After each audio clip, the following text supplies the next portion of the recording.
is Aliyah Boston talking about her favorite teammates in the WNBA. And if we're being real, I would assume the teammate who gets 3 to 4 assists per game to her is probably your favorite teammate.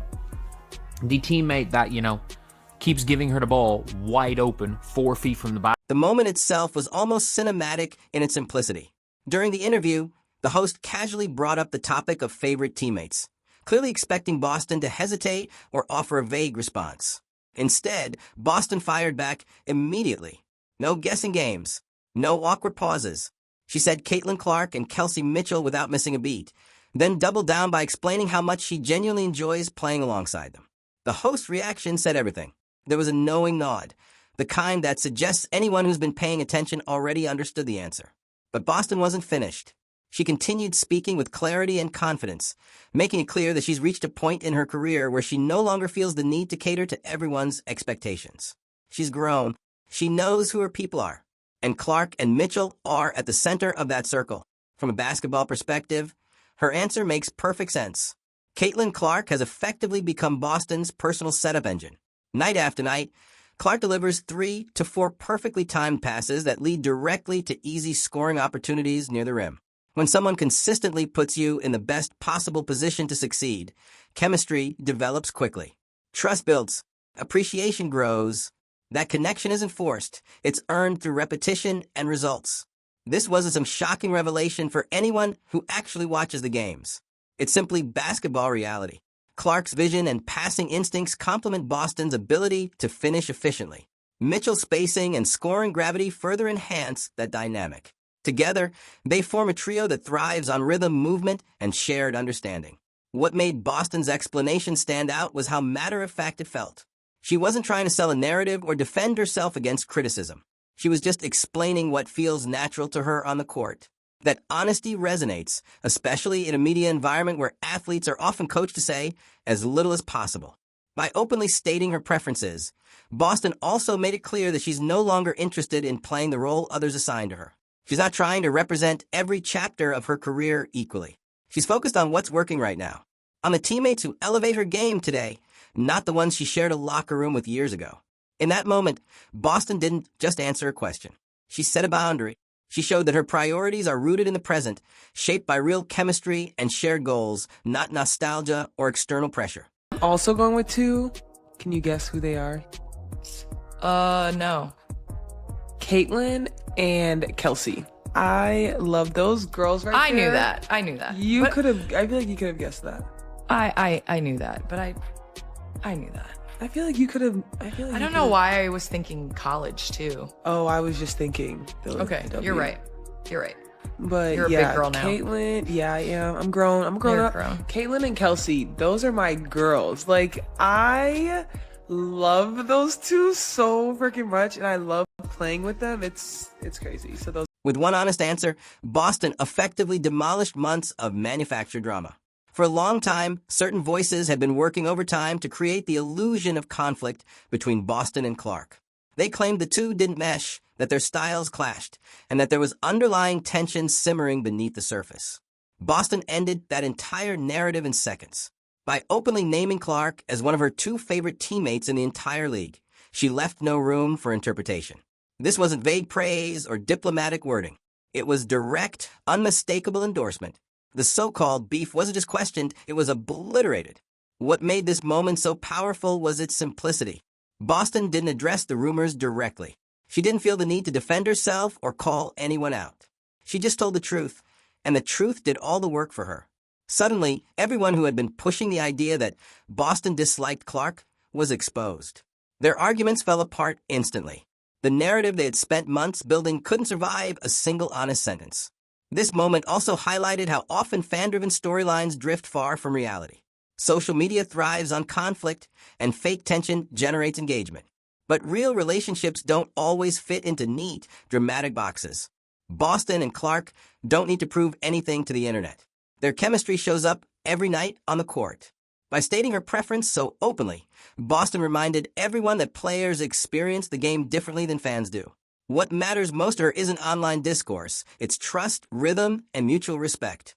and she made it clear that Clark embodies those qualities for her. To Aliyah Boston, it's like people have tried to put Aliyah Boston and Caitlin Clark, pit them against each other. But at the end of the day, I think when people were doing, Boston even joked about moments of mild annoyance with Clark, laughing about telling her it was okay, while still feeling slightly irritated.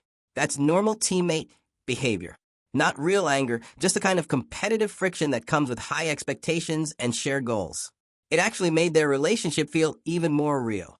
But the most fascinating part of this discussion lies in the basketball evolution that followed Clark's arrival in Indiana. When Clark joined the team, Boston didn't resist change, she embraced it completely. She transformed her game to match Clark's fast-paced, dynamic style. Boston shifted from being primarily a dominant post player into a versatile, face-up threat. She became quicker, improved her lateral movement, and significantly enhanced her perimeter defense. Her pick-and-roll timing sharpened. Her pick-and-pop game became lethal. Her shooting consistency improved. None of this was accidental. This transformation was necessary. If Indiana had landed the second pick instead of the first, the team likely would have selected Camila Cardoso. In that scenario, Boston would have remained a traditional post presence, and the system would have revolved around high-low actions. The team's trajectory would have been completely different, and likely far less successful. Instead, Boston adapted. She reshaped her identity to maximize what she and Clark could build together. The results speak for themselves: playoff appearances, exciting basketball, real chemistry, and now public confirmation of genuine friendship. The big question remains whether Clark could have made the same adjustment in a slow, post-heavy system. That's debatable. Clark thrives when she controls tempo and has creative freedom. Asking her to change that completely might not have worked. Boston made the adjustment, and now she's openly saying Clark is one of her favorite teammates ever. Sometimes the simplest explanation is the right one. Their games fit, their bond is real, and no amount of online noise can change that. What made you take Caitlin Clark's drink? You just never, that's just who I am. I'm like, okay, you know what? You're going to be on camera. Let me just slide this out the view so we don't have to worry about it. No one has to see it. And obviously, the way I'm looking in the camera, I thought that, no one could see me. I was like, oh, no one can even see what's happening here, but I was wrong. You look really guilty I was in this video. Caitlin looks like she's having a great time. And I'm just like, Courtney excuse Williams. me, I'm just going to take this from you. Just in her element. And Aliyah looks like the kid in class that raised their hand and told the teacher that they didn't collect the homework. That's what you look like. That's what you look like in that picture. I did just have to take it. And I was like, Here's what just unfolded involving Aliyah Boston, and it caught a lot of people completely off guard. During a recent interview, Boston was asked a simple but loaded question about her favorite teammates in the WNBA. Instead of dancing around the topic or giving a generic media-trained answer, she responded instantly and without hesitation. Her answer was clear: Caitlin Clark and Kelsey Mitchell. No qualifiers, no careful phrasing, just honesty. That single moment sent shockwaves through online basketball spaces. For months, certain corners of the internet had been pushing a narrative that Boston and Clark didn't get along. Some fans insisted there was tension, ego clashes, or stylistic friction between the two stars. Others tried to frame their relationship as forced chemistry rather than genuine connection. But with one straightforward answer, Boston dismantled that entire storyline. What made the reaction even stronger was how natural her response felt. She didn't pause to think about optics or potential backlash. She didn't try to balance her answer by listing multiple names to avoid offending anyone. She simply named the two players she genuinely enjoys playing with the most. That level of authenticity is rare in professional sports interviews, especially in a league where every word can be magnified and misinterpreted. The internet responded exactly how you'd expect. Fans who had invested heavily in the Boston versus Clark narrative suddenly found themselves scrambling. Their theories collapsed in real time. Meanwhile, others who had always believed the chemistry between Boston and Clark was real felt vindicated. It wasn't just about basketball anymore, it was about honesty cutting through manufactured drama. Boston's response also highlighted something important about her growth as a player and a person. She's no longer concerned with pleasing every fan base or maintaining old storylines that no longer serve her. She's confident enough in herself and her career to speak her truth, even if it upsets certain groups. And that confidence showed. In a league where rivalries are often exaggerated for clicks and engagement, Boston's words were a reminder that not every narrative pushed online reflects reality. Sometimes, the simplest explanation is the right one. She likes playing with Caitlin Clark and Kelsey Mitchell. That's it. No hidden agenda. No secret tension. Just two teammates who genuinely enjoy sharing the court.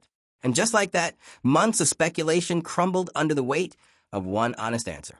The good news is you get the #1 pick. Yes. And that obviously becomes Caitlin Clark. Yes. What are she joins the team. What are some of your early impressions of her? I thought she was super nice. I think it's always weird when you're like used to competing against someone. Yeah. I was like, I forgot, we were like doing something. We had something. I was like, Caitlin, I just want to say, I'm like really upset that you like did what you did in that. What truly made Boston's response stand out was how refreshingly genuine it sounded. There was no hint of media training, no carefully crafted phrasing designed to avoid controversy. She spoke like someone who knows exactly where she stands and isn't afraid to say it. In a sports world full of rehearsed answers that ultimately say nothing, that kind of authenticity hits differently. Of course, there were other names she could have mentioned. Erica Wheeler, for example, played a crucial role during Boston's rookie season.